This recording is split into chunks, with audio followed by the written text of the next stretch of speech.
he's hooked. It was inevitable, Baloo. The boy couldn't help himself. It was bound to happen. Mowgli is where he belongs now. Yeah, I guess you're right. But I still think he'd have made one swell bear. Well, come on, Baggy Buddy. Let's get back to where we belong and get with the beat. Look for the bare necessities, the simple bare necessities. Forget about your worries and your strife. I mean the bare necessities, all Mother Nature's recipes that bring the bare necessities of life.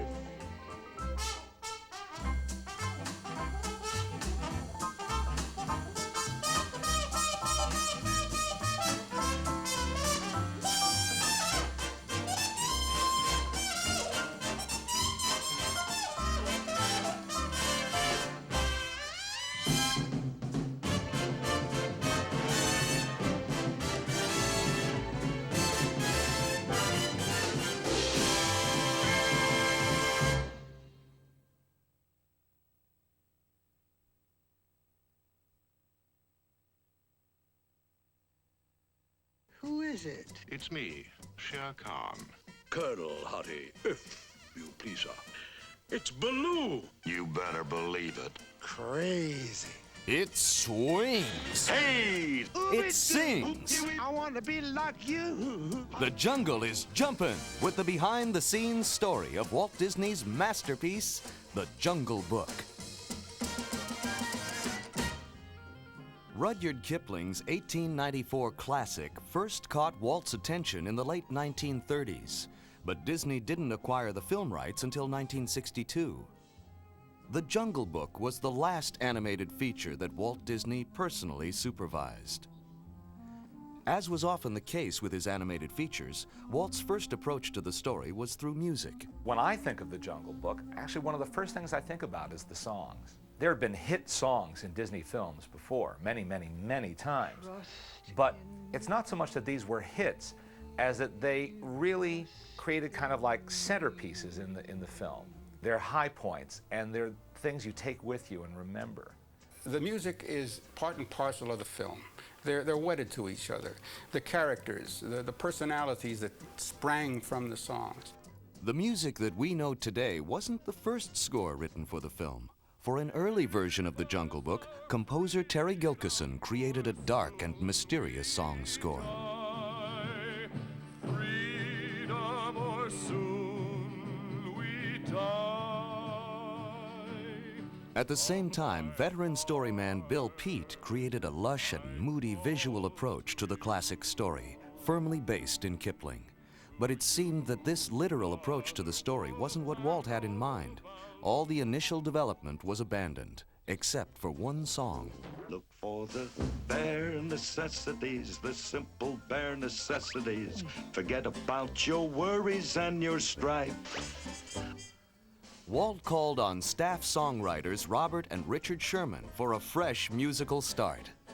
We have one wonderful song called The Bare Necessities that Terry Gilkyson wrote. We said, great, so what do you want us to do? He says, well, I want you to do all the other songs in the picture. But there's one very good song in it, and it's a wonderful song. And so that's the one remaining song from the original version. All the other 5 were written by Bob and myself. March and drill over field and hill. In the mirror, Tully style. With The Jungle Book, what most interested Walt were the memorable characters and exotic settings. In reapproaching the story development, Walt gave an unusual instruction to his staff.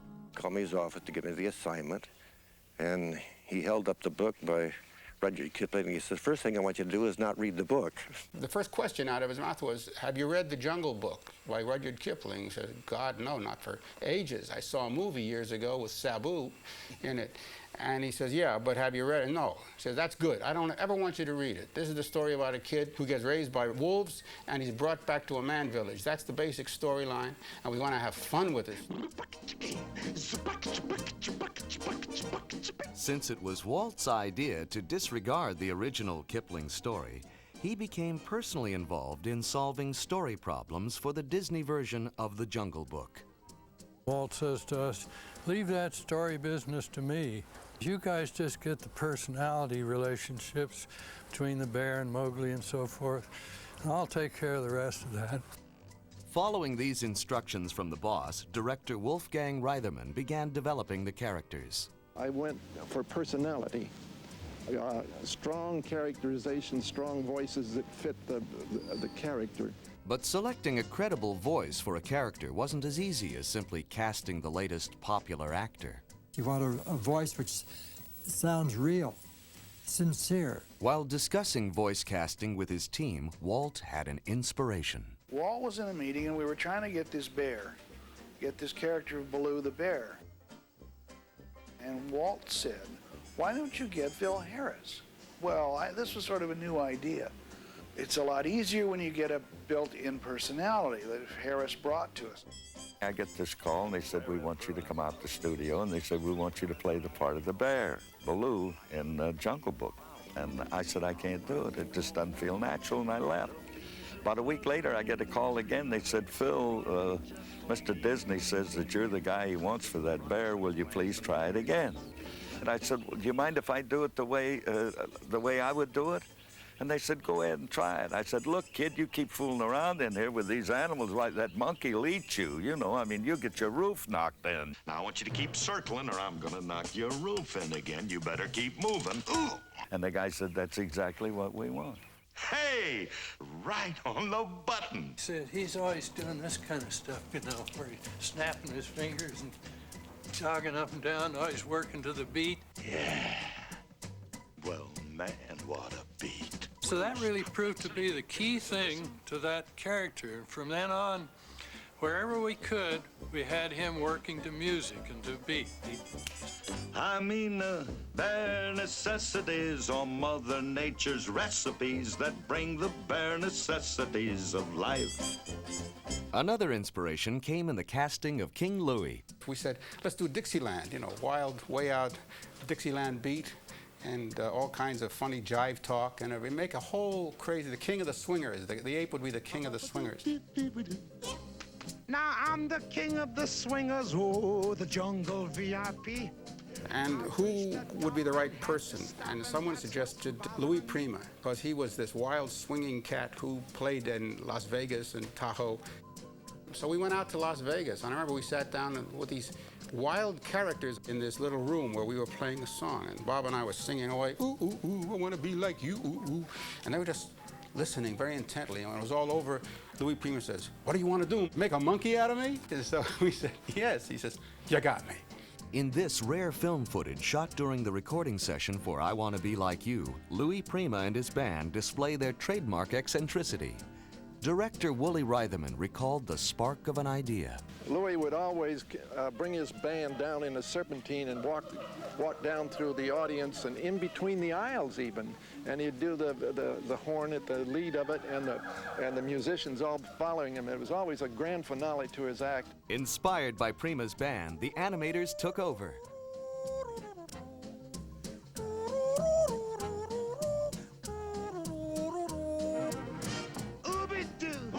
I want to be like you. I want to walk like you, talk like you. You say it's true. An ape like me can learn to be human too. The unconventional approach to voice casting continued with the villainous tiger, Shere Khan. An extraordinary performance. We wanted a sinister type character, a menace, to help build our story of a boy getting in trouble with him. They were thinking of a kind of a Jack Palance type, you know, a straight, evil character who was going to kill this kid, you know, and maybe enjoy him for dinner. Ken Anderson made one drawing that he was thinking of a Basil Rathbone, kind of a supercilious, above-it-all tiger. How interesting. So I made these drawings of the tiger with that attitude, supercilious, so confident of his power, so confident of his ability that he didn't need to rant and roar, and showed them to Walt the next day, and he said, hey, that's it. He said, I know who that is. That's George Sanders. He said, and he's a friend of mine. He'll do it.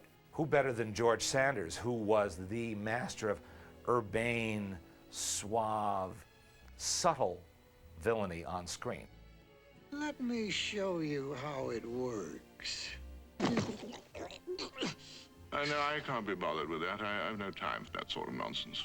Some other time, perhaps. Perhaps. He grabs him by the throat and then scratches him with his claw up his nose, up his nostril, you know, and it's just terrible, but he's being so terribly polite and sympathetic.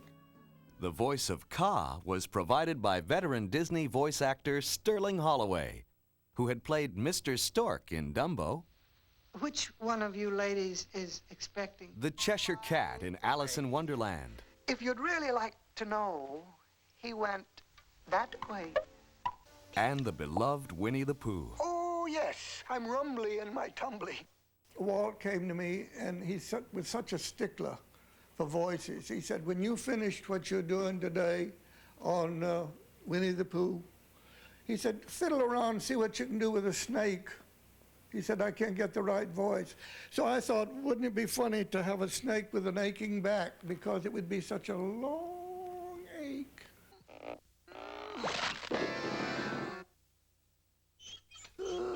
This is going to slow down my slithering. Filling out the voice cast were Sebastian Cabot as Bagheera, You have the word of Bagheera. J. Pat O'Malley as Colonel Hottie, And remember, an elephant never forgets. Verna Felton as Mrs. Hottie, Now, just a minute, you pompous old windbag. and director Wooly Reitherman's son, Bruce Reitherman, was cast as the voice of Mowgli. I'm not as crazy as you are. Put me down. Some people thought that perhaps Disney was taking a shortcut to creating these characters by having established voices, that is to say, established personalities, behind them. But enough time has passed now that there are so many young people who don't know anything of who those actors are that it doesn't matter anymore. The characters now live on their own. I still like this one better. Bringing friendship to the screen seemed natural for two of Walt's top animators and lifelong best friends, Frank Thomas and Ollie Johnston. And it's also impressive to me that Frank and Ollie animated more than half of the picture themselves. Practically all of the scenes and sequences of Baloo and Mowgli. That wonderful relationship that develops and changes throughout the picture was Frank and Ollie's work. I think I'm most proud of the fact that between the two of us, we got that real warm friendship to come through. And that's what we wanted. We were both striving for that. And we both did practically all of the bear and Mowgli. And we felt would be the heart of the picture, and the warmth in a picture is what Walt always wanted us to get. When his team was stumped for an ending to the film, Walt again stepped in, suggesting the final sequence. He came up and improvised this ending, which is the one in the reel now where the boy meets the girl, and this is what makes him go back to the man village. She did that on purpose. Obviously. And we all agreed that if he sees a beautiful little girl from the man village, that eternal siren song would pull him in. And as soon as we said the eternal siren song, we said, we're going to write a song for this. I must go to fetch the water till the day that I am grown. We had a meeting, and Walt Disney and all the other wonderful people were there, and we played it and showed the storyboards, and Walt said, it was. that's the ending of the picture. That was it. I first heard him talk about that, I thought, gee, that's tacked on. I don't know, but they gave it to me to do. And the more I fooled with it, the more I thought, God, this is a great idea, you know. And I loved the little girl, and I loved the way she would entice him. So the whole thing worked great as far as I was concerned. And it gave a wonderful ending to the picture. Sadly, Walt Disney would not live to see this happy ending. He passed away shortly after making this final story suggestion. Jungle Book of course, was a very important and pivotal picture. Walt Disney died during the making of it, so the 9 old men were on their own, and had that film failed, I think that Disney Animation might very well have gone down the tubes. Executives were talking about phasing it out. Costs too much money. Anyway, there's no way to take over. You'd have to rebuild the whole team. Disney executives took notice when The Jungle Book premiered and was an immediate blockbuster hit. The management started getting on us and saying, what are you guys doing sitting around?